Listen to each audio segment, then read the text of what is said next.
Thank you, Kelly. Thanks for having me. What's your reaction to all of the overwhelming outpouring of love?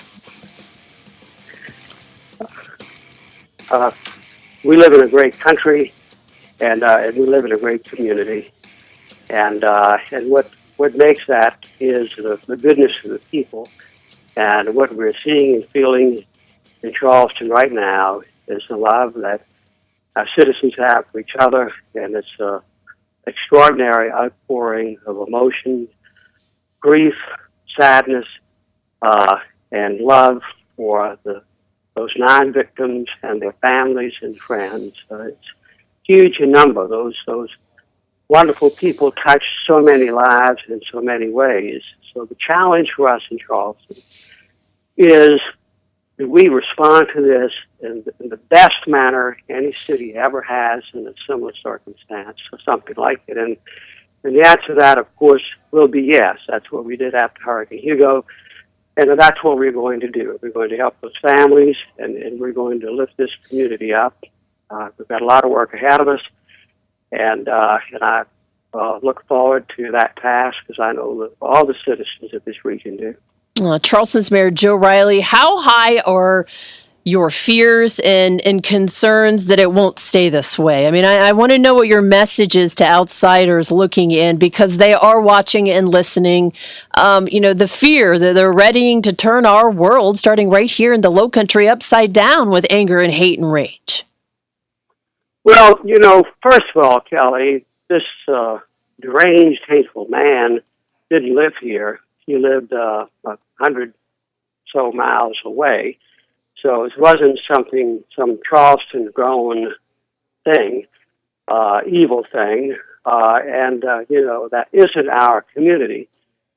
So we have to keep that in mind, and we can't do anything about that evil man except do what was done, and we work hard together to get him arrested, and he's behind bars where he'll stay for the rest of his life.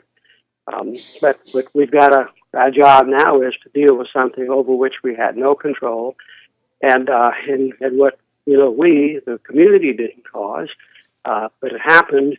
And our challenge is to care for, love those people, and certainly in America, the issues of continuing to build bridges between races and make sure that anyone who espouses hateful, racist attitudes is repelled by people who come into contact with them. We don't get around us with that kind of stuff. That's awful. Right. And then the issue of handguns. It's been so evasive, but it really, no other nation in the world has the guns that we have all over the place, so easily accessible, and the level of violence caused by guns in America. I mean, you got some countries where they're in war, but countries that are in peace, it's off the charts. We really have to find a way to deal with that.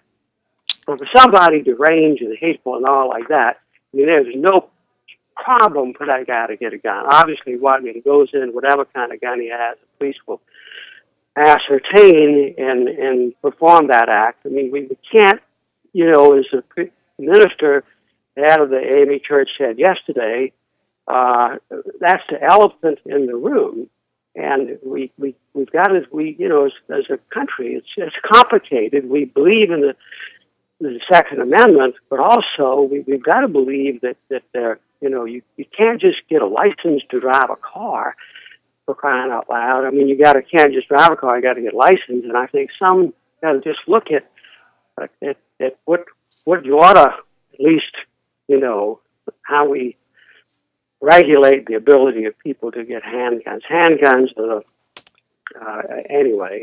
I understand there is a time, right, for this debate. Charleston's Mayor Joe Riley, for me, it isn't today, but I do want to talk about Morris Brown AME. Yesterday, they were checking bags at the vigil in the area parishes. I am curious, are they hiring security? Are there concerns? People have been asking me, Kelly, how does anyone walk back through the walls to pray at Emmanuel AME after this? Well, I think that's something that we just have to deal with. I mean, we got to remember this was one deranged, awful, hateful man.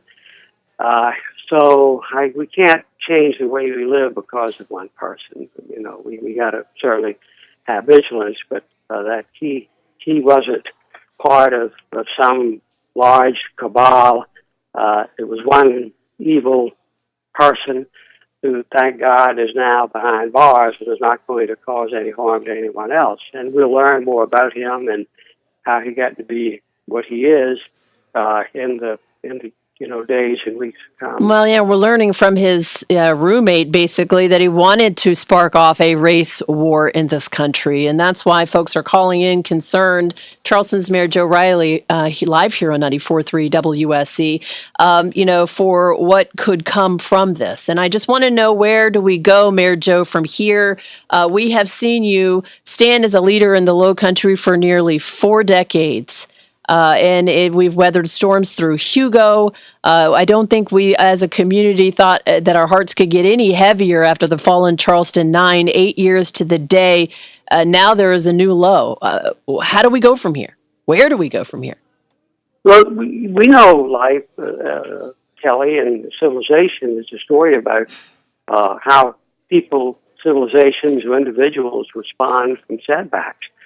So that's our challenge, and there are a host of ways to do it. The fund that we created yesterday, first thing yesterday morning, what we knew was we needed to give people an opportunity, a way to participate. So we created a Greater Emmanuel Hope Fund. You can contribute online beginning at noon today. You can send a check, box 304, or drop a check.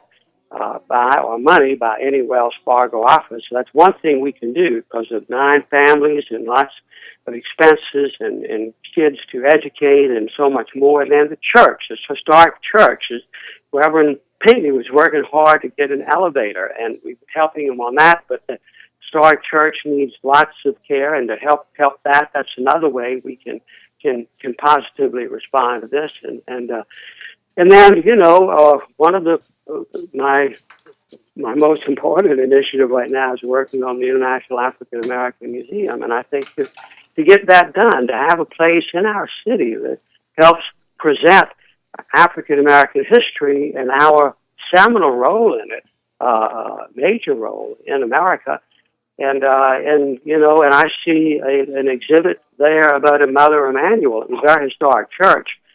Anyway, it's in the churches, in the understanding of African American history, exceedingly important. There were places of worship. There were places of secure gathering, which is obviously what makes what happened so devastating and heinous, in yes, to other ways. Yeah. But anyway, there are lots of things for us to do. The important thing is we never forget this.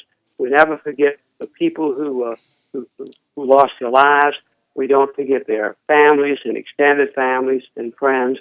And we did it with Hugo, the worst hurricane we'd ever had in this region, and one of the worst in the country. And the citizens of Charleston showed our mettle, the way we responded positively, better than any city ever had.